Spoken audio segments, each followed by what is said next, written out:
வணக்கம். நான் ஆக்கிரமிப்பு டைரக்டர் வாணியா பேசுகிறேன். இப்போ நான் உங்களுக்கு எல்லாரும் என்னுடைய டீமை நான் அறிமுகப்படுத்தியிருக்கிறேன். நம்ம படத்தோட இசையமைப்பாளர் மிஸ்டர் ஜான் பீட்டர் அவர்கள், அப்புறம் அண்ணன் நம்மளுடைய பாடலாசிரியர் அவர்கள், அப்புறம் அக்கா வந்து இணை தயாரிப்பாளராக நமக்கு சேர்ந்துக்கிட்டாங்க. அப்புறம் இந்த படத்தில் ஒரு டூயட் பாடல் வந்து நமக்கு ரிக்ஷிதா மேடம் பாடியிருக்காங்க. அப்புறம் என்னுடைய நண்பர் அழகேசன் அவர்கள் கொஞ்சம் வேலையாக இருக்கிறதுனால இங்கே வர இயலவில்லை. அதனால் இங்கே வர இயலவில்லை. இந்த படத்துக்கு அடுத்து நம்ம ஒளிப்பதிவாளராக பி சாய்நாத் அவர்களும் ஒர்க் பண்ணியிருக்காங்க. எல்லாரும் இருந்தாலும் அவங்க வேலைக்கு போயிருந்தாலும் இங்கே கலந்து கொள்ள முடியவில்லை. அதனால கண்டிப்பாக இங்கே இருக்கிறவங்களை பற்றி நம்ம சொல்லணும்னா எல்லாம் நல்லபடியாக சொல்லலாம். இந்த படத்தோட முக்கியமான கதையாக நான் தேர்ந்தெடுத்தது உப்பளத்தை பற்றி தான். அதுவும் ஒரு விவசாயம் அப்படிங்கிறதுனால அந்த ஒரு விஷயத்தை யாரும் எடுக்கலை. அது நம்ம திரைப்படமாக கொண்டு வந்தா என்ன, அது கதைக்கிழமை அமைஞ்சா என்ன அப்படிங்கிற ஒரு எண்ணம் எனக்கு இருந்துக்கிட்டே இருந்தது. நானும் பிறந்த இடம் அது பக்கத்தில் இருக்கிறதுனால எனக்கு ஏதுவாக இருந்தது. அதனால் அவங்களுடைய பார்க்கும் போதெல்லாம் எனக்கு இவங்களை பதிவு செய்யணுங்கிற ஒரே நோக்கம் இருந்தது. அதற்கான கதைக்களமாக அமைக்கிறதுக்கு என்னென்ன விஷயங்களும் நான் அமைச்சுக்கிட்டேன். அதுக்கு நம்ம என்னுடைய கற்பனையும் சரி இந்த ஆக்கிரமிப்பு கதை அமைந்ததா நான் சொல்லுவேன்.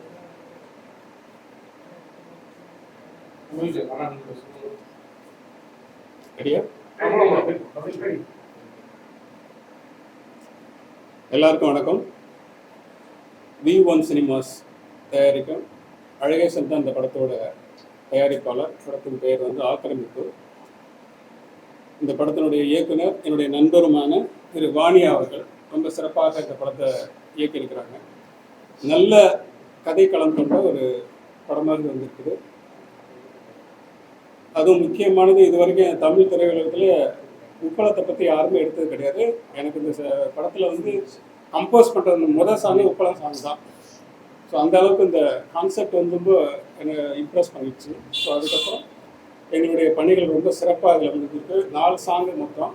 இந்த 4 சாங்கில் வந்து பார்த்திங்கன்னா தமிழமுதன் ஒரு பாட்டு எழுதியிருக்கிறாங்க, நில்லடி நில்லு அப்படிங்கிற சாங்கு. அதை சிங்கர் ரிக்ஷிதா தான் பாடியிருக்காங்க. இவங்க ரொம்ப எல்லாருக்கும் நல்லா தெரியும். ரொம்ப அருமையான ஒரு மெலோடி. ரிக்ஷிதா அண்டு ஜெகதீஷ் 2 பேரும் பாடியிருக்கிறாங்க. அதுக்கப்புறம் கடல் காத்து பாடும் பாட்டுன்ற பாடல் வந்து VM மகாலிங்கம் அண்ட் ஷைனி 2 பேரும் பாடியிருக்காங்க. அதுவும் சூப்பராக வந்திருக்குது. அதுக்கப்புறம் வீரத்திலேங்கிற ஒரு சாங் வந்து அதுவும் VM மகாலிங்கம் பாடியிருக்காங்க. எல்லா சாங்ஸுமே ரொம்ப சூப்பராக வந்திருக்குது. படம் வந்து குடும்பத்தோடு வந்து எல்லாரும் குதூகலமாக கொண்டாடி நல்லா ரசித்து பார்க்கலாம். உலகெங்கும் திரையரங்கில் ரிலீஸ் ஆகுது. படம் வந்து எல்லாருக்கும் ரொம்ப பிடிக்கும். ஏன்னா நல்ல கதையம்சம் கொண்ட ஒரு படம். எல்லாமே குடும்பத்தோடு நல்ல மகிழ்ச்சியாக பார்க்கலாம். வருகிற வெள்ளிக்கிழமை, அதாவது 18 ஜூலை அந்த படம் உலகெங்கும் ரிலீஸ் ஆகுது. ஸோ எல்லாரும் மகிழ்ச்சியாக வந்து பாருங்கள். உங்களுடைய அன்பான பாராட்டுகளை, சப்போர்ட்டை வந்து எங்களுக்கு நீங்கள் தெரிவிக்கணும். அதில் மீடியா நண்பர்கள் ரொம்ப உங்களை எல்லாரும் நான் அன்பாக கேட்டுக்கொள்கிறேன். ரொம்ப சிறப்பாக இது மக்களிடத்தில் கொண்டு சேர்க்கிற மிகப்பெரிய பணியை வந்து நீங்கள் செய்கிறதுனால உங்களை மிகவும் நான் வந்து நேசிக்கிறேன். எல்லாம் நல்லபடியாக நடக்கும். இறைவன் அருளால் இந்த படம் சிறப்பாக வந்திருக்குது. இந்த படத்தில் அம்மா, உங்கள் பேர் சொல்லணுமா? வசந்தா. ரொம்ப வசந்தா ரொம்ப பிரமாதமாக பண்ணியிருக்கிறாங்க. அடுத்தது வந்து கவிஞர் பதிலை சிற்பி, முத்து சிற்பி, ரொம்ப முத்தா வரிகளை போட்டிருக்காரு. ரொம்ப சிறப்பாக அருமையாக எழுதியிருக்காங்க. வீரத்திலே நாங்கள் சிங்கமாட்டோம். உண்மையிலே இவரே ஒரு சிங்கம் தான். அந்த மாதிரி பண்ணியிருக்கிறாங்க. வரிகள் ரொம்ப அற்புதமாக இருக்குது. பாட்டு நல்லா வந்திருக்கு. நல்லா நடிச்சிருக்கிறாங்க கூட.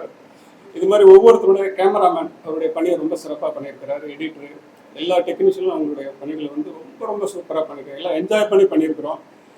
மக்கள் எல்லாருக்கும் ரொம்ப பிடிக்கும். ஏன்னா இது வந்து இன்றைய காலகட்டத்தில் இது ரொம்ப கமர்ஷியலாகவும் இருக்கும். அதே சமயத்தில் ரொம்ப ஒரு கதைக்களம் கொண்ட, அதாவது வாழ்வியல்.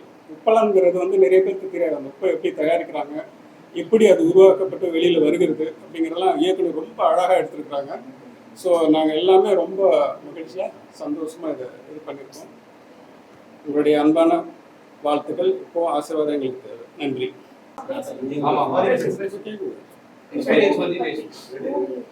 ஆக்கிரமிப்பு அதில் என்ன பாட்டு பாடுறது எல்லாருக்கும் வணக்கம். நான் வந்து சிங்கர் திக்ஷிதா ஜவஹர். ஸோ இந்த படம் வந்து எனக்கு ரொம்பவே ஒரு ஸ்பெஷலான மூவி. ஏன்னா நான் நிறையா படம் பாடியிருக்கேன், பட் ஒரு படத்துக்குன்னு ஒரு ஒரு பாட்டு வந்து நான் ஃபஸ்ட்டு பாடியிருக்கேன், ரெக்கார்ட் ஆகிருக்குன்னா அது வந்து இந்த படம் தான். அண்ட் ரிலீஸ் ஆக போகுது. எனக்கு ரொம்ப சந்தோஷமாக இருந்துச்சு இந்த நியூஸ் கேட்கும்போது. இந்த படம் வந்து என்ன கதைக்களம் அப்படின்றது எனக்கு தெரியாது, பட் அந்த சாங் ரெக்கார்ட் பண்ணும்போதே அதோட விஷுவல்ஸ்லாம் பார்த்தோம். ரொம்ப அருமையாக இருந்துச்சு, நல்ல ஒரு கெமிஸ்ட்ரி இருந்துச்சு. ஸோ கண்டிப்பாக இந்த படம் எல்லாருக்குமே பிடிக்கும்னு நினைக்கிறேன். இந்த சான்ஸ் வந்து எனக்கு கொடுத்ததுக்கு டேரக்டர் அங்கிள், அப்புறம் லிரிக்கிஸ்ட் அங்கிள், அப்புறம் மியூசிக் டைரக்டர் ஜான் அங்கிள் எல்லாருக்குமே வந்து ரொம்ப தேங்க்ஸ். மக்கள் எல்லாருமே வந்து கண்டிப்பாக இந்த படத்தை வந்து தியேட்டர்ஸில் போய் பார்க்கணும். உங்களோட லவ் அண்ட் சப்போர்ட்டை வந்து மீடியாவில் மக்கள் எல்லாருமே கொடுத்தா ரொம்ப சந்தோஷமாக இருக்கும். ஏன்னா நல்ல படங்கள்லாம் வந்து மக்கள் வந்து நீங்கள் என்கரேஜ் பண்ணணும்னா நிறையா டேரக்டர்ஸ்க்கு, மியூசிக் டைரக்டர்ஸ்க்கு ரொம்ப என்கரேஜிங்காக இருக்கும். ஸோ மக்கள் ப்ளீஸ் சப்போர்ட் பண்ணுங்கள். தேங்க்யூ. எல்லாருக்கும் வணக்கம். என் பேர் சொந்த பேருன்னு எடுத்துக்கிட்டா என் பேர் ஆரோக்கியசாமி. இந்த படத்துக்காக ஒரு பேரை மாற்றிருக்கேன். வதிலை முத்துச்சிற்பின்னு மாற்றிருக்கேன். வதிலைங்கிறது வத்தலக்குண்டு, திண்டுக்கல் மாவட்டம் வத்தலக்குண்டுன்னு ஒரு ஊர் இருக்குது. அந்த வத்தலக்குண்டோட சுருக்க பெயர் தான் வதிலை. அதனால நம்மளுக்கு பிறந்த ஊருக்கு பெருமை சேர்க்கணும்ல, அதனால ஊர் பேரோடு சேர்த்து என்னோட புனை பெயரையும் கொடுத்துருக்காங்க. இந்த படத்தில் வந்து என்னோட பெயர் வந்து வதிலை, கவிஞர் வதிலை முத்துச்சிற்பின்னு வரும். இதுதான். அடுத்து வந்து நான் படத்தை பற்றி சொல்லணும்னா, சின்ன வயசுலேருந்தே சினிமாவில் இருந்துச்சு. இதே இதுக்கு ட்ரை பண்ணி பார்த்தாலும் சில விஷயங்களில் நல்லது நடந்துச்சு, சில விஷயங்கள் அவமானம் நடந்துச்சு. அதை சொல்லி ஆகணும். அதுக்கு பின்னால் தான் நாங்கள் வேற ஒரு பட ஷூட்டிங்கில் வந்து நானும் என்னோட அன்பு இயக்குனர் வாணியா சார் சந்தித்தேன். இதில் வந்து அழகு சார்னு ஒருத்தருக்கு, அவர் தான் இந்த படத்தோட மெயின் ப்ரொடியூசரு. அவரை சொல்லி ஆகணும்.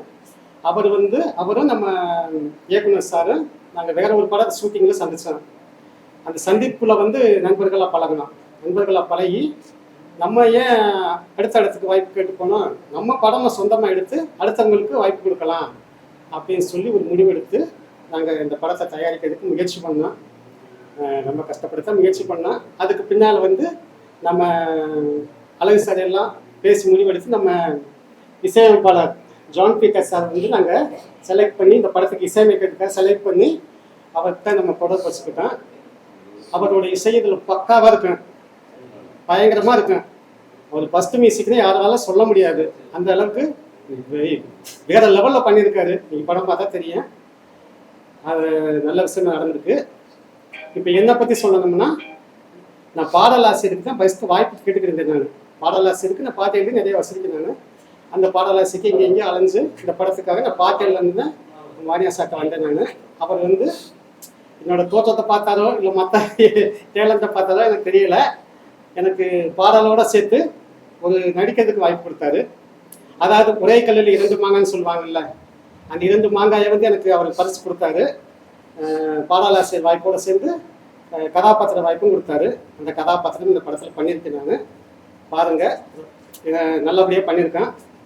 அதுக்கு மேலே சொல்லணும்னா, என்னோட அக்கா, என்னோட சொந்த உடன் பிறந்த சகோதரி. இவங்க எனக்கு தாய் மாதிரி. அவங்க அதிகம் பேசினா அழுதுருவாங்க. தாய் மாதிரி இல்லை, தாய் தான். அவங்க வந்து இந்த படத்தில் வந்து அறிமுகமாகறாங்க. அவங்களும் ஒரு கல்லில் 2 மாங்கான்னு சொல்லுவாங்க.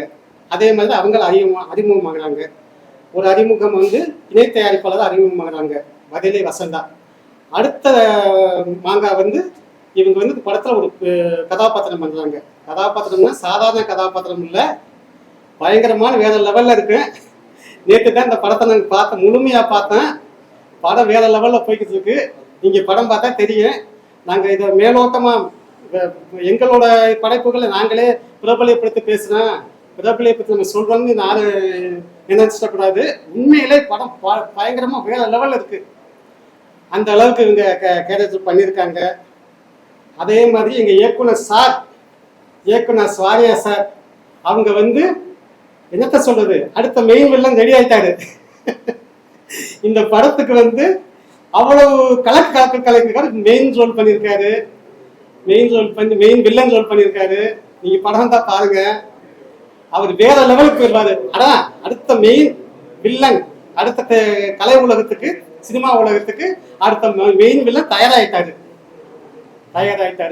அவர் ஒரு இது மட்டும் பண்ணல, டைரக்ட் பண்ணியிருக்காரு, அடுத்து சொன்னல ஆக்ட் பண்ணியிருக்காரு, அடுத்து பாடல்கள் எழுதியிருக்காரு. அவர் 3 விதமா அறிமுகமாகிறாரு. ஒன்று டைரக்டர், அடுத்து நடிகர், இன்னொன்று பாடலாசிரியர். 3 விதமா அவரோட பரிமாணத்தை இங்கே கொண்டு வர்றாரு. இந்த அவர் சினிமா உலகத்தில் ஒரு ரவுண்டு வருவார். அப்போ இருக்குன்னு சொல்லியிருக்கேன் நான். சார், சில இயக்குநர்கள் பேர் வரிசையில் நீங்கள் வருவீங்கன்னு நேற்று சொல்லி வாழ்த்துக்கள் சொன்னேன் நான். அது கண்டிப்பாக நடக்கும், அதில் எந்த மாற்றமும் இல்லை. அது கூட நிறைய பேர்த்த சொல்றதுக்கு வாய்ப்பு இல்லை. அடுத்து இதுக்கு மேலே சொல்லணும்னா எங்கள் அழகேசன் சார் சொல்லணும். அழகேசன் சார் அப்படிப்பட்ட உழைப்பாளி. அப்படி ஒரு உழைப்பாளியை என்னோட அனுபவத்துக்கு நான் இது வரைக்கும் நான் பார்த்ததே இல்லை. அந்த உழைப்பு சம்பந்தம் வேலு ஜிம்முன்னு இருக்கு, உழைப்புக்கு சம்பந்தம் பார்த்தா இந்த இடத்த கூட அவர் ஒரு பேச்சு பேசணுமே அங்க கூட எதிர்பார்க்கல. நம்ம மீடியாவில் பேசுறது, நம்ம படம் வெளியில வருமேன்னு எதிர்பார்க்காம அவர் அந்த உழைப்பு சம்பந்தமா அவர் வெளியே இருந்துட்டாரு. அவர் சில வேலைகள் இருக்காது, அதனால இங்கே வர முடியல. அவர் படம் எந்த நேரத்தில் ஆரம்பிச்சாங்களோ அந்த நேரத்துல இருந்து இந்த நிமிஷம் வரைக்கும் உழைச்சிட்டு இருக்காரு. அவர் உழைப்பு இல்லாட்டி இந்த படம் வெளியே வர்றதுக்கு வாய்ப்பே இல்லை. நாங்கள் எல்லாம் எங்களோட பங்களிப்பை செஞ்சோம். எங்களுக்கு பங்களிக்கு மேல உழைப்புன்னு ஒன்று இருக்கு. பங்களிக்கு செஞ்சு அவங்க இடத்துக்கு போய் சேர்த்தி ஆயிட்டான். அதுக்கு மேல அவர் நடத்த பல விஷயங்கள் இருக்கு. அந்த விஷயங்கள்லாம் எல்லாம் கோர்வை கொண்டு போய் இப்போ படம் வெளியில வர்ற அளவுக்கு அவர் கொண்டு வந்துட்டாரு. வர ஜூலை 18 வெள்ளிக்கிழமை, நாளை மறுநாள் படம் வெளியாக போகுது. எல்லாரும் பாருங்க, பார்த்து உங்களோட இதை கமெண்ட்ஸை சொல்லுங்க. படம் வேற லெவல்ல இருக்கு. அது நானா சொன்ன எங்களுக்கு பெருமையா இருக்காது, நீங்க பார்த்து எங்களுக்கு சொல்லணும். அதனால வேற லெவல்ல இருக்கு. பாட்டு 4 பாட்டு இசையமைப்பாளர் பக்கவா, இப்படி நம்ம என்ன சொல்றது, நம்ம கலா மேடம் சொல்லுவாங்க, கிளின்னு கிழிச்சுட்டா அப்படிம்பாங்க. அது மாதிரி படத்துல கிளின்னு கிழிச்சிட்டாரு பாட்டை. அது இப்போ பக்கத்துல உட்காந்து இந்த மேடம், நம்ம ஒரு பாடகி, அவங்க இப்பதான் எங்களுக்கு அறிமுகமானாங்க. அவங்க ஒரு மெலடி சாங் பாடியிருக்காங்க. நான் ஒரு பாடல் தான் சார். பாட்டுக்கு 2 பாட்டுக்கு சாட்ட வாய்ப்பு கேட்டேன் நான். ஒரு பாட்டுக்கு சார் 4 பேர் இருக்காங்க, எல்லா பேத்துக்கும் வாய்ப்பு கொடுப்போம் அப்படின்ட்டு ஒரு பாட்டுக்கு 4 பாடலாசி 4 வாய்ப்பு கொடுத்துருக்கோம். அதில் என்னோட பாட்டை அதையும் சொல்லணும். வீரத்தில் நாங்கள் சிங்கமடா, வெள்ள மனசு தங்கமடான்ட்டு ஒரு சுத்த தமிழ் வரிகளை போட்டு ஒரு ஆங்கில வரி கூட கலக்காம நான் சாட்டியா சொல்லிட்டேன். சார், ஆங்கில வரிகள் சேர்க்க மாட்டேன். அப்படி சுச்சுவேஷன் தகுந்த மாதிரி, கம்போசிங்க்கு தகுந்த மாதிரி தான் நான் சேர்ப்பேன் ஒழிய ஆங்கில வரிகள் சேர்க்கறதுல எனக்கு விருப்பம் இல்லை. நான் தமிழை நேசிக்கிறேன். அதனால தமிழ் வரிகள் தான் சரி எழுதி கொடுப்பேன். நான் ஆங்கில வரிகள் நான் சேர்க்க மாட்டேங்க. சுத்த தமிழ், கடைசி வரைக்கும் சுத்த தமிழில் தான் இந்த பாட்டு வரும். நல்ல புரியுத மாதிரி வரும். அதுக்கு தகுந்த மாதிரி இசை இருக்கு, பக்காவா இருக்கு. நீங்க படத்தை பாருங்க, படத்தை பார்த்து நீங்க சொல்லுங்க. எல்லா பேத்துக்கும் அதாவது இன்னொரு விஷயம், உங்க மீடியாவுக்கு நான் வேண்டுகோள் இருக்கிறேன். நான் இதை நல்ல விதமா எடுத்துட்டு போய் மக்கள்கிட்ட சேர்த்து எங்களுக்கு நல்ல பேர் வாங்கி கொடுக்கணும். இப்போ கலை உலகெல்லாம் அடி எடுத்து வச்சிருக்காங்க. அந்த அடி எடுத்து வச்சதுல எங்களுக்கு நல்ல விதம் மக்களுக்கு கொண்டு போய் சேர்த்து நல்ல பேர் வாங்கி கொடுத்து பேருங்களோட நாங்கள் சினிமா உலகத்துல பயணம் வரணும்னு உங்களை வேண்டி விரும்பி கேட்டுக்கிறேன். நன்றி, வணக்கம். எல்லாருக்கும் வணக்கம். நாங்கள் இந்த படத்தை எடுத்து முடிக்கிறதுக்கு எவ்வளோ கஷ்டப்பட்டோம்னு எங்களுக்கு தான் தெரியும். என்ன ஒரு உப்பளை கதைன்னா ஒரு வீட்டுக்கு ஒரு முத்தாக இருக்கிற உப்பு தான் நாங்கள் இந்த கதையை பற்றி நாங்கள் எடுத்திருக்கோம். எல்லாத்துக்குமே ஒரு கஷ்டம். எனக்கு இந்த படத்தில் நடிக்கிறதுக்கு இஷ்டமே இல்லை. எங்கள் தம்பிங்க தான் அக்கா இந்த படத்தில் நீங்கள் சீன் பண்ணியே ஆகணும். அதே மாதிரி டைரக்டர் சார் எங்கள் தம்பி உயிரை கொடுத்து என்னை நடிக்க வச்சாரு. எனக்கு கேமராவில் நின்னா கூட எனக்கு பதட்டமாக இருக்கும். எப்படி தம்பி இது பண்ண போகிறேன், நான் எனக்கு எப்படி எந்த சூழ்நிலை நான் பண்ணுறது அப்படின்னு சொல்லி. அப்போ தம்பி சொன்னார், அக்கா நாங்கள் இருக்கோம், நீங்கள் கவலைப்படக்கூடாது, கவலைப்படாமல் நீங்கள் ஒரே இதில் இருக்கணும், நீங்கள் உங்களுக்கு நடிப்பு வரும், நீங்கள் நடித்ததே ஆகணும் இந்த படத்தில் அப்படின்னு சொல்லி ஒரே ஒரு தடவை தான் சொன்னார். என்னை கேமரா பார்க்காதீங்கக்கா, பார்க்காம நீங்கள் பண்ணுங்க அப்படின்னு சொல்லி 75 நாள் நாங்கள் பாடுபட்டு நாங்கள் இந்த படத்தை கொண்டு வந்திருக்கோம். அதுக்கு நம்ம மியூசிக் டைரக்டர் சாண்டிட்டு சார் எங்களுக்கு ஒத்து உழைச்சிருக்காரு. தம்பி அழகு தம்பி அதை விட ஒத்து உழைச்சிருக்காப்புல. இந்த படம் ஹை லெவலில் வந்திருக்கு. எங்களுக்கு எல்லாருமே ஒத்துழைப்பு கொடுத்து ரொம்ப எங்களுக்கு இந்த படத்தை முன்னணியில் நின்று எங்களை நடத்தி கொடுக்கணும். எங்கள் டைரக்டர் தம்பிக்கு இன்னொரு நன்றி. ரொம்ப ரொம்ப சிரமப்பட்டு என்னை நடிக்க வச்சு ஒவ்வொரு சிப்பி செதுக்குனது மாதிரி செதுக்கி என்னை வந்து இந்த இடத்துக்கு கொண்டு வந்து உட்கார வச்சுருக்காருனாக்க அதுக்கு வந்து நம்ம எங்கள் குடும்பம்தான் இதுக்கு காரணம். நாங்கள் ஒரு குடும்பமாக வந்து இந்த படத்தை வந்து எடுத்திருக்கோம். எல்லாத்துக்குமே நன்றி, வணக்கம். எப்படி இருந்துச்சு முதல்ல வந்து நடிக்கிறீங்க, எப்படி இருந்துச்சு? அதே தம்பி, எனக்கு வந்து நடிப்பே வரல தம்பி, நடிப்பே சுத்தமாக வரல. எனக்கு கேமரா முன்னாடி நிற்கிறதுக்கு ஒரு பதட்டமாக இருக்கும் தம்பி. அப்போ வந்து தம்பி தான், கேரக்டர் தம்பி தான், நீங்கள் நடித்ததே ஆகணும், இந்த கேரக்டர் வந்து உங்களுக்கு நல்லா பொருத்தமாக இருக்கும், நீங்கள் வந்து இதில் வந்து நீங்கள் பண்ணுறீங்க, பண்ணி இந்த படம் வந்து வெற்றிகரமாக வரும், கண்டிப்பாக வரும்க்கா, இது வந்து உங்களால் தான் முடியும் அப்படின்னு சொன்னார். சரி தம்பி, ஓகே தம்பி, நம்ம செய்யலாம் அப்படின்னு சொல்லிட்டு பக்காவாக பண்ணியிருக்கான். எல்லாரும் பொதுமக்கள் எல்லாம் குடும்பத்தோடு வந்து பார்த்து எங்களுக்கு வந்து எல்லாத்துக்கும் இதை கொடுக்கணும், நல்லதாக கொடுப்பாங்க. வணக்கம், எனது பெயர் ஜெயமோசு. ஆக்கிரமிப்பு இந்த அருமையான படத்தில் வந்து ஒரு பாடல் எழுதுறதுக்கு வாய்ப்பு கொடுத்த இசையமைப்பாளர் ஜான் பீட்டர், அவானியா சார் டைரக்டர், 2 பேருக்கும் வந்து நன்றியை தெரிவிக்கணும். தயாரிப்பாளர் அம்மா ரொம்ப கஷ்டப்பட்டு இந்த படத்தை எடுத்துருக்குறாங்க. ஆடியன்ஸ் சப்போர்ட்ஸ் கண்டிப்பாக வேணும். உங்களுடைய ஆதரவு தான் எங்களுடைய வெற்றி. இந்த படத்தில் அந்த பாடல் சிச்சுவேஷன் சொல்லும்போது என்னுடைய கலைக்கூடலாம் ரெக்கார்டிங் நடந்தது. அப்போ ஜான் பீட்டர் சார் இந்த மாதிரி ஒரு பாட்டு இருக்குது, கடல் பாட்டு இருக்குன்னா, கடல் பாட்டு எக்கச்சக்கமான பாட்டு வந்திருக்கு, என்ன பாட்டு கொடுத்துருக்குன்னு கேட்டேன். அப்போ வந்து ஒரு காதலன் காதலியுடைய ஊடலும் கூடலும் வந்து இதில் இருக்கணும் அப்படின்னு சொல்லி, அதில் இணைந்து இருக்கணும் அப்படின்னு சொல்லி அந்த பாட்டுடைய தளம் சொன்னாங்க ஆலியா சார் அவங்களும். அப்போ அந்த பாட்டு கடல் காத்து ஆடும் பாடும் பாட்டு, அலையெல்லாம் ஆடும் கூத்து அப்படின்னு ஒரு பாட்டு. இந்த பாட்டு இன்னும் ஆடியோ வெளியில் வரலைன்னு நினைக்கிறேன் யூடியூப் படத்தில். கண்டிப்பாக அது வெளியில் வந்தோடனே ஆதரவு தெரிவிங்க. இந்த படம் வெற்றி பெறதுக்கு நிறைய பேர் சப்போர்ட் பண்ணுங்க. சின்ன படங்கள்லாம் வெற்றி பெறணும்னு நாங்களாம் ரொம்ப ஆதரவாக எதிர்பார்க்குறோம். கண்டிப்பாக அந்த படத்துக்கு நீங்கள் ஆதரவு தெரிவிங்க. நன்றி. இதுக்கு முன்னாடி வேற ஏதாவது படத்தில் பாட்டு எழுதிருக்கீங்களா, இல்லை இதான் நிறையா பாட்டு இருக்கு சார். பட்டாப்பட்டி என்னுடைய ஃபர்ஸ்ட் பாட்டு ஏஜிஎஸ் கம்பெனியில் பண்ணியிருக்கிறேன். அதுக்கப்புறம் ஒரு 30 படங்கள் எழுதிக்கிறேன். கடைசியாக நான் வெளியில் வந்த படம் சுத்த படம் சுடாத படம், பவர் ஸ்டார் வருது. அதுக்கப்புறம் ரெண்டு நாளுக்கு அப்புறம் வாணியா சார் இந்த ஆக்கிரமிப்பு பண்ணியிருக்கிறேன். அதுக்கு இடையில வந்து நிறைய ஆல்பம் பாட்டுகள் எழுதியிருக்கிறேன். அது வந்து யூடியூப் தளத்தில் இருக்கிறதுனால வெளியில் மாற்றம் இல்லை. கிட்டத்தட்ட 450 பாட்டு எழுதியிருக்கிறேன். மொழி மாற்று படங்கள் மட்டும் ஒரு 50 படங்கள் எழுதியிருக்கிறேன். டான், சிறுத்தை புலி, டைகர் விஸ்வா, இந்த மாதிரி மொழி மாற்று படங்கள் 50 படங்கள் எழுதியிருக்கிறேன். நான் 2 நாள் விட்டுட்டேன். 2013 பாடலாசிரியர் விட்டுட்டு இப்போ நல்ல வாய்ப்புக்காக காத்துட்டு இருக்கிறேன். இந்த படம் மூலமா எனக்கு மறுபடியும் ஒரு மறுபிரவேசம். வந்து அரசியல் களத்துல இருந்து ஆக்கிரமிப்பா, இல்ல லேண்ட் ஏதாவது ஆக்கிரமிப்பா, அந்த மாதிரியான கதைகளமா? இல்லை அது மாதிரி இல்லை. ஒரு 20 நபர் ஒரு தலைவர்கிட்ட வேலை பார்த்தா அவருடைய கட்டமைப்பு இருக்கும் இல்லையா, இப்படிதான் செய்யணும், இப்படிதான் போகணும் அப்படின்னு சொல்லிட்டு, அது மாதிரி ஒரு கிராமமே ஒருத்தர்கிட்ட இருக்கும்போது அவருடைய ஆக்கிரமிப்பா மாறும். அவருடைய கட்டுப்பாட்டுக்குள்ள போக வேண்டிய சூழ்நிலை வருது. அதுதான் அந்த கதை படம் ஆக்கிரமிப்புன்னு வச்சிருக்கு.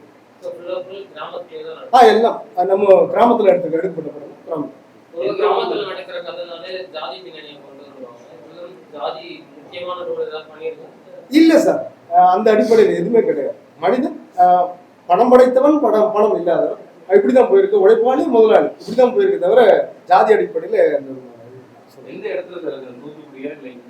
இது வந்து நாகை மாவட்டம் வேதாரண்யம் வட்டம் கோடியக்கரை அகஸ்தியன் பள்ளியை சார்ந்த உட்பலர்கள் தான் அங்கதான் அந்த இடம்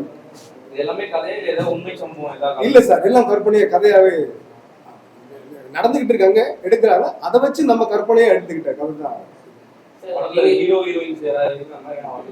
இல்ல சார், ஹீரோ வந்து முக்கியமான வேலையா எல்லாம் பண்ணிக்கிட்டு இருக்காரு. இந்த படத்தோட இன்னும் வேலைகள் நிறைய இருக்கு. அவருக்கு வருகிற 12ஆம் தேதி ரிலீஸ் உலகம் அப்படிங்கிற காரணத்தால அவருடைய வேலையெல்லாம் அவரே செய்ய வேண்டிய ஒரு காலகட்டத்தினால நீங்க பார்த்து பண்ணிக்கிட்டு இருங்க. நான் வந்துடுறேன், எப்படி வந்துடுறேன், இணைய முடிஞ்சு அடைஞ்சிடுறேன், இல்லைன்னா அவங்க பார்த்துன்னு சொல்லியிருக்காரு.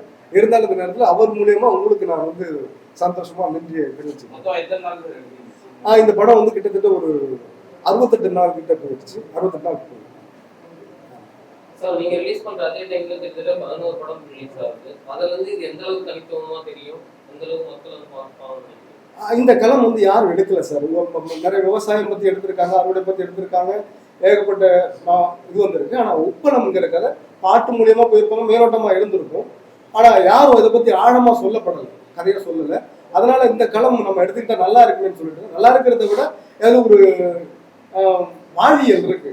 அந்த மக்கள் போடும் ட்ரெஸ்ஸாக இருக்கட்டும், நடவுடைய பாவனையா இருக்கட்டும், அங்க அங்க பார்த்த அந்த இடத்துக்கு பார்த்தாலும் நீங்க வரிசையா அந்த உப்பளம் அன்னக்கூடையில தூக்கிட்டு போகும்போது ஒரு அழகு இருக்கும். அதே ஒரு கவிதை சார், அப்படிதான் இருக்கும் அவங்க போறது. அவர் பாட்டு பாடிட்டு போவாங்க, ஏதாவது ஒரு நகைச்சுவையா நகையாண்டிலாம் பண்ணுவாங்க. அவங்க வேலை சுமை தெரியாத அளவுக்கு எல்லா விஷயமும் கையாளுவாங்க. அது ஒரு வாழ்வியல் தான் சார், நல்லா இருக்கும். அந்த நேரில் பார்க்கறது தான் சந்தோஷமா இருக்கும். அதை நாங்கள் இதில் பதிவு பண்ணியிருக்கோம். மக்களாகிய நீங்களும் சரி, மக்களாகிய அவங்களும் சரி பார்த்துட்டு ஒரு சொன்னதில்ல, பார்க்கும்போது எங்களுக்கு அந்த சந்தோஷம் இருக்கு. இந்த படத்துல நீங்களே வில்லன் ரோல் பண்ணிருக்கிறதா சார் சொன்னாங்க. ஆமாங்க ஆமா. ஏன் வெளியாட்கள் கூட்டல நீங்களே பண்றீங்க? நடிக்கிறதுக்கு ஆசை ஏதாவது இருக்கா? இல்லை, இருந்தது. நான் நடிக்கிறதுக்காக தான் இந்த மீடியாவுக்குள்ள வந்தேன், நம்ம திரைத்துறைக்கு வந்திருந்தேன். அப்புறம் அதை பத்தி இல்லை, அப்புறம் என்னுடைய நண்பர் சொல்லியிருந்தார் வந்து, நீ இயக்குனரா, நீ என்ன வேணாலும் செஞ்சுக்கலாம் அப்படின்னு சொல்லியிருந்தார். அதன் மூலியமா நம்ம வந்து ஏற்கனவே நமக்கு கதை உருவாக்கம் கொஞ்சம் கொஞ்சம் தெரிஞ்சிருந்தாலும் நம்ம உதவி இயக்குனராகி அதன் பிறகுதான் நான் இயக்குனராக மாறதுக்கான ஒரு சந்தர்ப்பம் எனக்கு கிடைச்சது. இது ஏற்கனவே நான் ஒருத்தருக்கு சொல்லியிருந்தேன், இந்த கதை அவர் தான் வில்லனா பண்ணணும்னு சொல்லியிருந்தேன். அவர் தான் அவரே நான் ஃபாலோ பண்ணிக்கிட்டு இருந்தேன். அவருக்கு நம்ம ஷூட்டிங் டயத்தில் அவருக்கு படம் பெரிய கம்பெனி பட்சத்தினால இந்த கதையை அவரால் பண்ண முடியல, இந்த கேரக்டர் அவரால். சரி வேற யாராவது பண்ணுங்க அப்படின்னு சொல்லிட்டு, எனக்கு ஒன்று வருது நீ பண்ணுங்க அப்படின்னு சொல்லிட்டு சொல்லியிருந்தார். வேற யாரும் போடுறதுக்கான அந்த சூழ்நிலையில இல்லாத காரணத்தால் நானே பண்ண வேண்டிய சூழ்நிலை நான் ஏற்படுத்திக்கிட்டேன். ரிலீஸ் ஆகுது, அது இந்த டேட் மட்டும் சொல்லிட்டு. ஆமாம், வர வெள்ளிக்கிழமை 18 ஜூலை 18ஆம் தேதி ரிலீஸ் ஆகுது. மக்களாகிய அனைவரும் எல்லாரும் ஒத்துழைப்பு தருமாறு உங்களை பணிமுன்போடு நான் கேட்டுக்கொள்கிறேன். ஸோ வேற ஏதாவது பெரிய ஹீரோக்கு அப்ரோச் பண்ணீங்களா கதையில? இல்லை ஸ்டார்டிங்கே இதுதான் இருக்கு, இல்லை அடுத்த படம் வேற ஏதாவது பெரிய ஹீரோ கூட பண்ணுறீங்க? இல்லை இல்லை, பெரிய ஹீரோ பட்ஜெட் போய் அப்படி இருக்கிறதுனால நம்ம கதை தான் ஹீரோவை மையப்படுத்தி சரி இப்படியே நம்ம போயிடலாம் இருக்கிறோம். நம்ம கூப்பிட்டுருக்கோம், ஆர்டிஸ்ட்டும் போட்டிருக்கோம். இதில் வந்து நம்ம வாழ்ற வெற்றிகள் நடிச்ச வந்து நம்ம நிர்மல் பண்ணியிருக்காங்க, அப்புறம் தீபா சங்கர் அக்கா பண்ணியிருக்காங்க, அப்புறம் சுமதி அக்கா பண்ணியிருக்காங்க, விஜய் சத்யா அண்ணா பண்ணியிருக்காங்க, ரஞ்சன் பண்ணியிருக்காரு. இப்படி முன்னாடி நடித்த ஜாம்பவங்களை அதில் பண்ணியிருக்காங்க. இருந்தும் புதுமுகங்களை நான் அறிமுகப்படுத்தியிருக்கேன். வணக்கம், நான் துரசிங்கம் பேசுகிறேன். இந்த ஆக்கிரமிப்பு படம் தயாரிப்பாளர் அண்ணன் வாணியா சார் அவர்கள் டைரக்டராக இருக்காங்க, மற்றும் நம்ம அழகு சார் வந்து ஹீரோவாக நடிக்கிறாங்க. அவங்க கூட நாங்கள் வந்து நண்பர்களாக இணைந்து அவருக்கு ஃபுல் சப்போர்ட் பண்ணோம். இந்த ஆக்கிரமிப்பு படங்கிறது வந்து ரொம்ப ஒரு எலிஜிபிளான ஒரு கதைகள். அந்த கிராம மக்கள் வந்து எப்படி அன்னார மக்கள் வாழ்கிறாங்க, அவங்களுக்கு உண்டான உழைப்புக்கு உண்டான திறமைகளை எப்படி வெளியே கொண்டு வரணும், அந்த மக்கள் வந்து எந்த மாதிரியான ஒரு சூழ்நிலை இருக்காங்க, அவங்களுக்கு நாங்கள் என்ன சப்போர்ட்ஃபுல்லாக இருந்து அந்த கதையை கொண்டு வந்தது தான் இந்த ஆக்கிரமிப்பு படத்தை வந்து தயாரிச்சிருக்கோம். அந்த அவருடைய தயாரிப்புன்னு பார்த்தீங்கன்னா முழுக்க முழுக்க டைரக்டர் சார் வாணியா சார் தான் வந்து ஃபுல் அண்ட் ஃபுல்லு எங்களுக்கு எல்லா ஒரு கதாபாத்திரத்தை வந்து நல்ல ஒரு கதாபாத்திரமாக எடுத்திருக்காங்க. இந்த படம் நல்லா வெற்றி அடையணும்னு நான் ரொம்ப மகிழ்ச்சியோடு தெரிவித்துக் கொள்கிறேன். அது மட்டும் இல்லாமல் கூட வந்து இணைஞ்சு நடித்த நமது நண்பர்கள் ஈஸ்வரன் மற்றும் குபேரன், சந்தோஷ், ஆரோக்கிய சார் மற்றும் அவங்களுடைய அக்கா, ஒரு சில நபர்கள்லாம் இருக்காங்க. இவங்க எல்லாருமே எங்களுக்கு நல்ல ஒரு கை கொடுத்து இந்த படத்துக்கு நல்ல முக்கியத்துவம் கொடுத்துருக்காங்க. இந்த படம் மேலும் மேலும் நல்ல வெற்றியாக வரணும்னு நான் என்னுடைய இதிலிருந்து தெரிவித்துக் கொள்கிறேன். இந்த படம் முற்றிலும் நல்ல ஒரு மக்களுக்கு உண்டான ஒரு கருத்தாக தான் எடுத்திருக்கு. அது மட்டும் இல்லாமல் எல்லா தேட்டர்லேயும் நம்ம இந்த வர தேதி எத்தனை 18ஆம் தேதி 18ஆம் தேதி எல்லா தேட்டர்லையும் ரிலீஸ் பண்ணக்கூடியதாக இருக்குது. இது எல்லா மக்களும் பார்த்து நல்ல ஒரு தெளிவான ஒரு இதாக இருக்க வேண்டும்னு ஆசைப்படுகிறேன். வணக்கம். எல்லோருக்கும் வணக்கம். இந்த படத்தில் என்னை அறிமுகப்படுத்திய டைரக்டர் வாணியா சார், அப்புறம் ப்ரொடியூசர் சார் அவர்களுக்கும் மிக நன்றியை தெரிவித்துக் கொள்கிறேன். போதும் சார்.